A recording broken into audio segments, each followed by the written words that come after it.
It is cold out, and that was not part of my plan when I was filming this and scheduled this out at the beginning of the year, but it is working out perfectly because this is an amazing wine to have in the wintertime.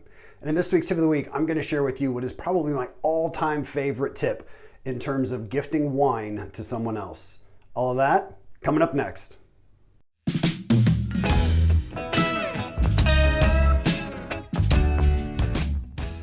Hello and welcome to Wine This Week with Scott Leek. I'm so excited about this episode. Port is one of my favorite wines.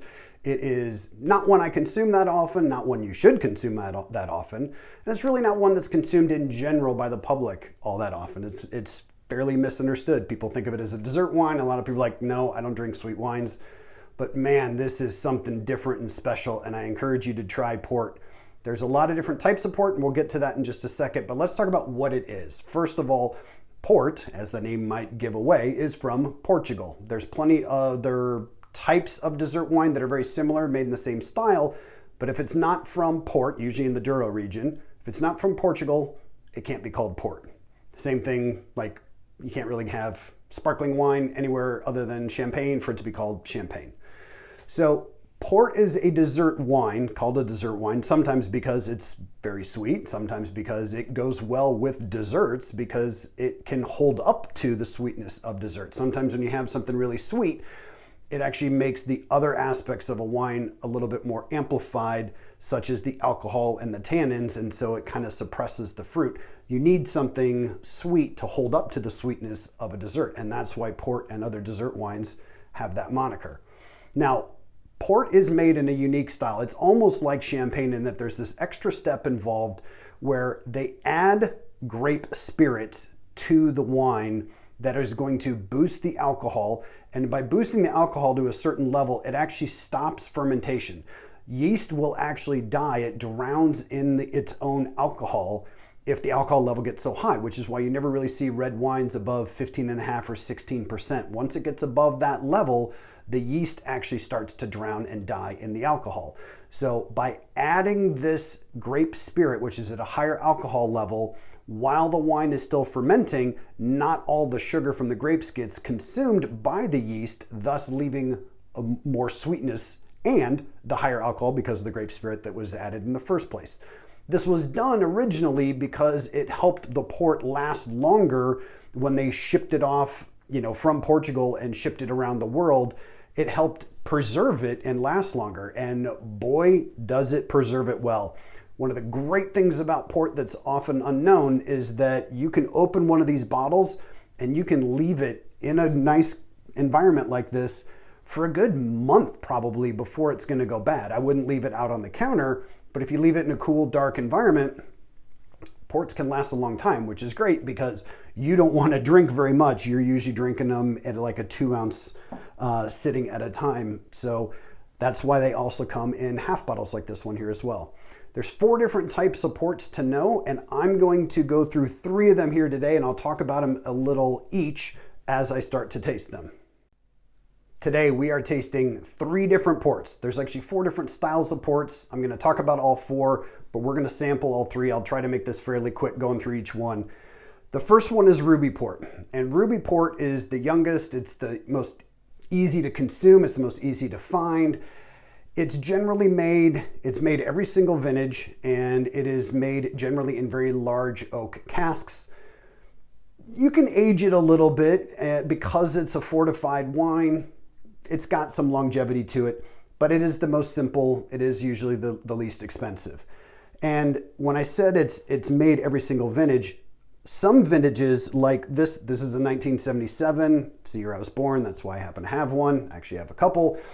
The 77, 94s, 2003s, they don't make vintage port every single vintage because sometimes it's not that great. It's not necessarily easy to grow, and so if it's not good enough quality-wise, it's just going to go into a non-vintage port or it's going to go into a tawny port. So let's start with the first one here. This is the Ruby Port, and again, you can see these are pretty small glasses. The Ruby Port, pretty dark in color. It's very, very red. This is a pretty deep ruby, very deep ruby. And we're gonna give it a little smell. So it kind of smells like the heat of the alcohol is coming through, but good red fruit and a little bit of dark chocolate, a little bit of spiciness. Let's give it a taste. Not bad. This is a good starter. If you've never had port before, again, very accessible, easy to find. That red fruit's coming through. A little bit of raisin, and that's because almost that kind of sugariness, like if you've ever had, when I was a kid, like having Raisin Bran, the Kellogg's Raisin Bran, where it's just like loaded with sugar. You could see all the sugar on every single raisin. That's kind of what this reminds me of a little bit. Not too bad. Now, you will also find something called LBV, or late bottle vintage port sometimes. It'll say LBV on the bottle. I don't have one of those here today. Cut me some slack. I got 3 out of the 4, and LBV doesn't really do much for me. But a late bottle vintage is kind of essentially the same thing as a ruby. The main difference being that a late bottle vintage is one where it is from a single vintage, whereas a ruby port could be a blend of multiple vintages. Now, this is where it starts to get really fun. This is a 20-year tawny. You can see it says 20. They make these in 10, 20, 30, and 40-year increments. Maybe there's a 50. I've never seen one though. And what's fun is if you go to a really nice restaurant, steakhouse, sometimes they'll have a lot of these. I've seen a place, and I've done this before, where they have the vintage of the decade of flight by the decade or something like that, where you can try a 10, 20, 30, 40 side by side and really tell the difference. There's not a significant uptick in value in my mind after 20, 30 year, 40 year, amazing, not better enough than the 20 year to justify it. 20, however, is better than the 10 year by enough that it's worth getting. So if you see a 10 year and a 20 year, I'd pay a little bit more and get the 20 year. It's called a tawny because, as you can tell, very different color. This has been aged for 20 years. It is a blend of multiple vintages, most likely, but the winemaker, the house, has actually held onto this and aged it for us for 20 years before releasing it. Now, again, this is a very different color. This is starting to have kind of this orange, almost an amber. I'm going to call this a pretty medium amber is the color I'm going to give this one. But it's called tawny because it's kind of tawny in color. Now on the nose, now this smells way different. This is something else. You're getting some nuttiness. You're getting fig. The raisin is there still too. Maybe some toffee or caramel. Some cloves, some cinnamon. Like, this has just got a lot going on. These are fun.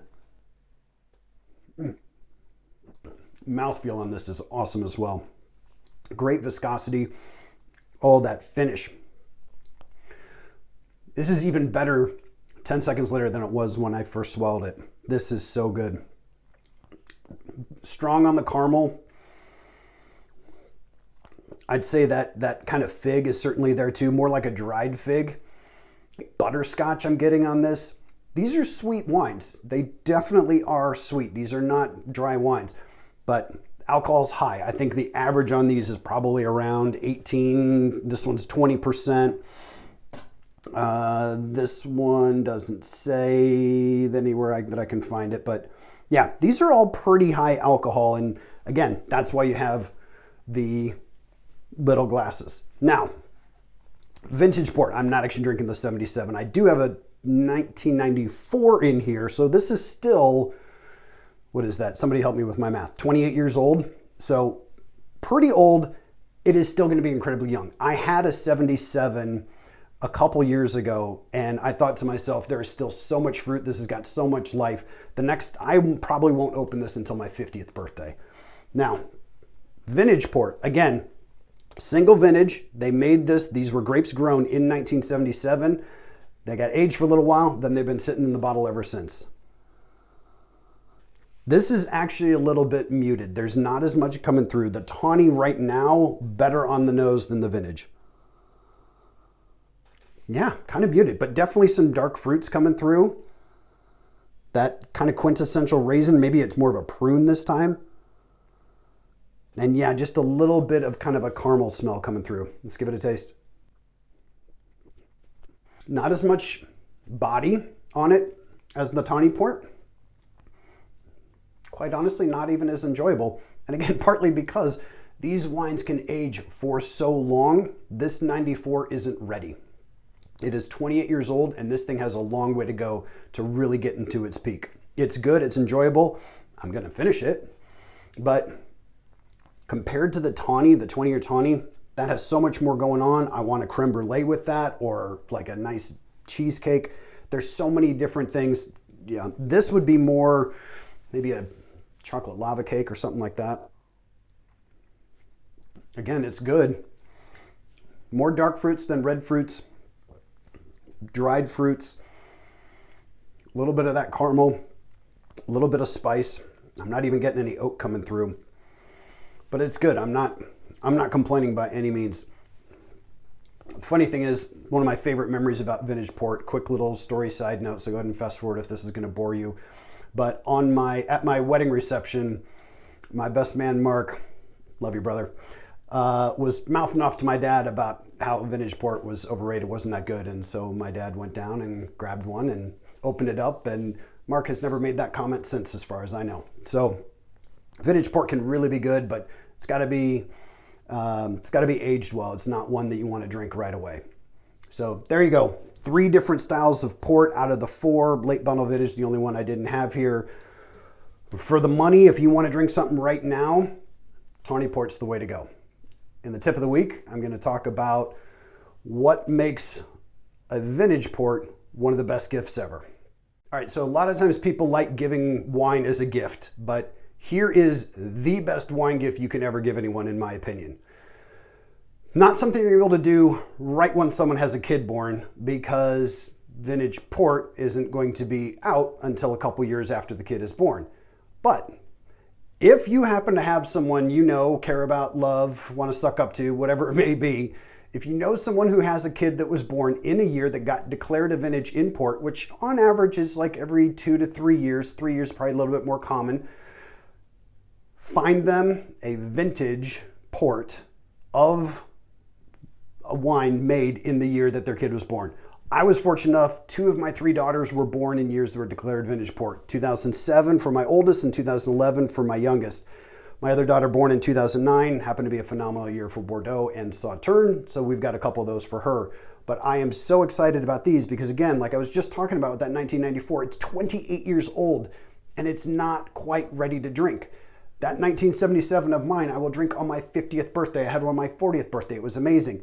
So these are good, if not spectacular gifts that you can wow someone that for their birthday, whatever the occasion may be, find them a bottle of vintage port from the year that one of their kids was born shortly after. So in 3 years, 4 years, around the time that kid's 3 to 5 years old, you should be able to get these. You want to get it from a reputable house, and there are 5 that I really like. Graham's, Taylor Fladgate, Fonseca, Wars, and then the Dow's that back there that my 77 was. So those are the ones that I tend to stick to for vintage ports. Again, they come in these great half bottles. They're not cheap. The sooner you can get them, the better, because over time they're going to be harder to find and you're going to have to buy them at auction. They're going to get really expensive. But as soon as they're out, look for a vintage port, something that they can have with their kid on their kid's 21st birthday, on their wedding night, their 30th, 40th, 50th birthday. Fantastic gift idea, if you ask me.